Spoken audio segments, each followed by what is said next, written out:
పరిస్థితులన్నీ మనకు అనుకూలంగా ఉన్నాయనుకోండి, మనం ఏం చేస్తాం? యెహోవా గొప్పడు అంటాం. ఏమంటాం చెప్పండి? పరిస్థితులన్నీ కూడా మనకు అనుకూలంగా ఉంటే, చెప్పిన మాట చెప్పినట్టుగా ఫరో వినేసి అబ్బాయి బయలుదేరిపోండి దేశం నుంచి అంటే, చాలా గొప్పడండి మా దేవుడు అంటారే వీళ్ళు. కానీ ఎప్పుడైతే ఫరో వీరి భారాలని బరువుల్ని ఎక్కువ చేసేసాడో అప్పుడు రివర్స్ అయిపోయారు మోషే అహరోన్ల మీద. ఏమని? మా మీదకి ఫరోని ఉసుగొలిపారు మీరు.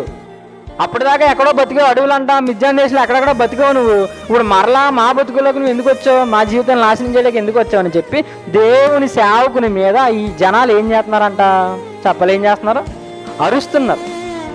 మనం కూడా ఏం చేస్తాం చెప్పండి? చాలాసార్లు మనకు అనుకూలంగా ఉన్నాయనుకోండి పరిస్థితులన్నీ, దేవుడు చాలా గొప్పడండి, మా పాస్టర్ గారు కూడా చాలా మంచోళ్ళండి, ఆయన చెప్పినట్టే జరుగుతుందండి, ఆయన ప్రార్థన చేయండి వెంటనే అయిపోద్దండి అంటాం మనం. ఎప్పుడు మనకి కలిసి వచ్చినప్పుడు ఏమంటాం మనం? కలిసి వచ్చినప్పుడు అనుకూలంగా మాట్లాడతాం, కలిసి వచ్చినప్పుడు మంచిగా మాట్లాడతాం. మనకి ఏదన్నా లాభకరంగా అయినప్పుడు ఏం చేస్తాం మనం? చాలా గొప్ప వాళ్ళు అంటాం.